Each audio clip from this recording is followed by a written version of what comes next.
the Siddeley S.R.2 Siskin.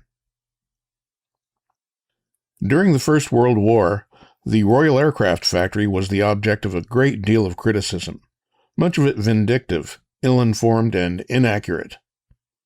A great deal of good work had been done there, not least in the field of aero-engine design. The fundamental work on air-cooled engines that was done by the late Professor A. H. Gibson at Farnborough in 1915 to 1916 made possible whole generations of aircraft power units.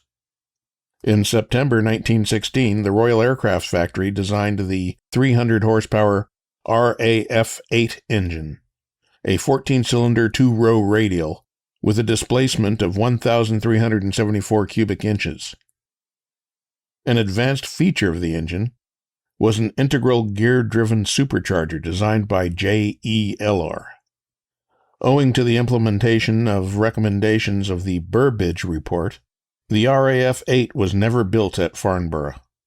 In January 1917, Captain F. M. Green relinquished his post as chief engineer at the Royal Aircraft Factory and became the chief aeronautical engineer at Siddeley Deasy Motor Car Company, Limited, of Coventry. His primary task was development of the Siddeley Puma engine, but he was granted permission to develop the RAF-8 engine. The necessary design work was done by the late S. D. Heron, and the engine was named Siddeley Jaguar.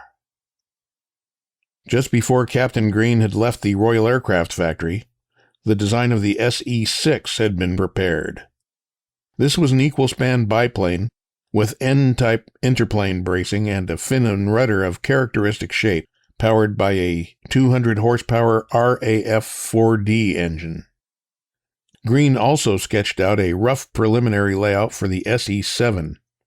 Its precise configuration is not known, but it was intended to have the RAF-8 engine and incorporated a fin and rudder similar in shape to those of the projected SE-6.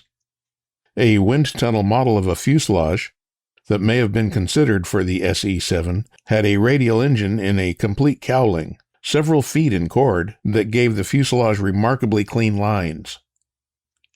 It seems likely that Captain Green used his preliminary ideas for the SE-7 as the basis of the first single-seat fighter to be built by the Siddeley Deasy Company. Unfortunately, the date of the design is not known, but it seems likely that the Siddeley fighter preceded such types as the Nighthawk, Era, and Basilisk.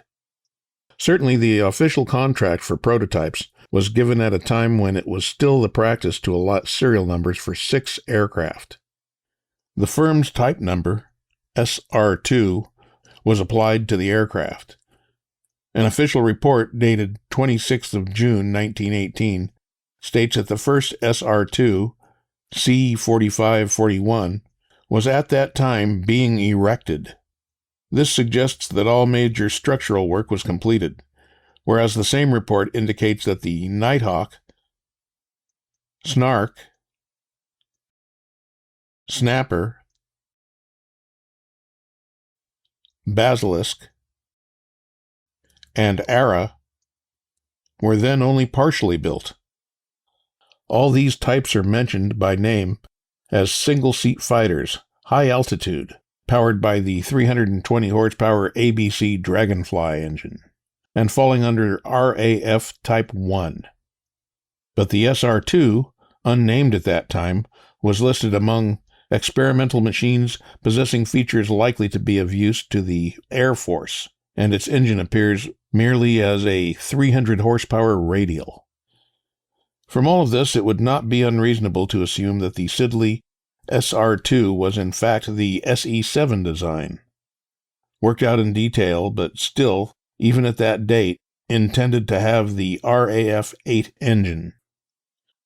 About the middle of 1918, the contract for SR2s was reduced to 3 prototypes, and the Dragonfly engine was specified for the type. By the end of July, the bare airframe had been erected and controls, tanks, and guns were being fitted.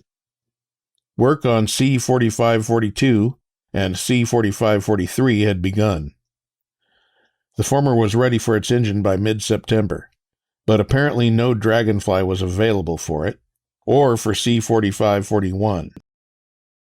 The Aeronautical Inspection Department were satisfied with the aircraft's strength, but warned that the widely raked upper wingtips were very flexible and would have to be watched. With the adoption of the Nighthawk, the SR-2, in common with its competitors, had to wait until December 1918, when one Dragonfly engine was given to each manufacturer having a prototype embodying the power unit. The aircraft itself had been officially named Siskin. The first Siskin was flying in April 1919. It was a compact single-bay sesquiplane, distinguished by an unusual form of undercarriage, with a remarkably clean installation of its Dragonfly engine. There was no upper center section. The two halves of the upper wing met in the center and were supported by two W-form systems of struts. As the upper mainplane was almost level with the pilot's eyes, it interfered little with his field of view, and each half wing tapered in thickness for a short distance toward the root. It seems that the Siskin was regarded as a promising type, for Dragonfly engines were provided for C-4542 and C-4543, and the latter is reported to have gone to Martlesham in July of 1919 for trials that were concluded in September. Martlesham also tested C-4541 and recorded good performance figures for the type. Most remarkable of all is a report that in 1919, work on C-4544 and C-4545 had begun, indicating that the contract had again been amended to revert to its original size. What is not known is the precise configuration of these two last Siskins, which apparently were never completed. The Martlesham trials of the Siskin were flown by Major Oliver Stewart, who described it as gentle, easygoing, calm, good-tempered. The outlook was remarkably good, and the cockpit arrangements and flying qualities comfortable. The Siskin was, in Major Stewart's words, extremely easy to fly, and it is probable that it was, at the time it first appeared, the easiest single-seat fighter ever introduced into flying service. When the RAF-8 engine had been revised and was built as the Armstrong-Siddeley Jaguar, an early example was installed in the Siskin C-4541. Thus, the aircraft came very close to fulfilling Captain Green's original conception of the SE-7. Yet the Jaguar installation looked less tidy and more makeshift than that of the Dragonfly. With the Jaguar, the Siskin had a modified rudder. Whereas all the other wartime fighters designed for the unsuccessful Dragonfly engine came to nothing, the Siskin was developed into the Armstrong-Whitworth Siskin III and 3A, both of which were built in large numbers for the Royal Air Force.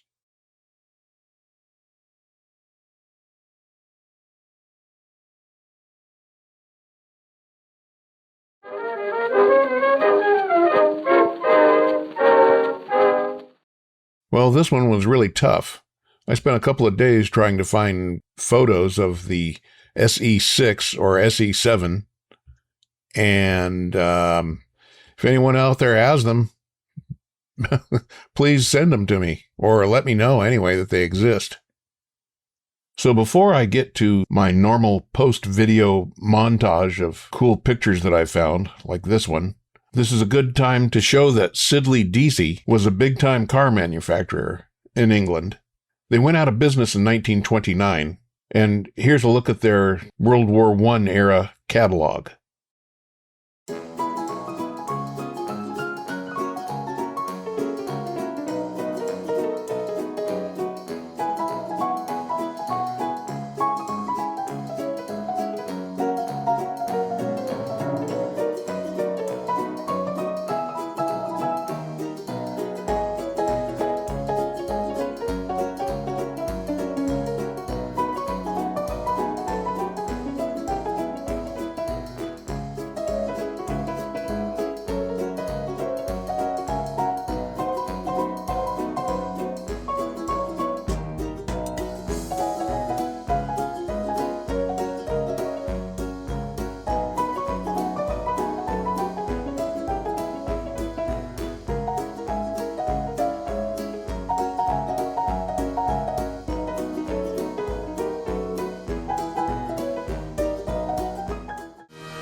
So after this, it's on to Sopwith.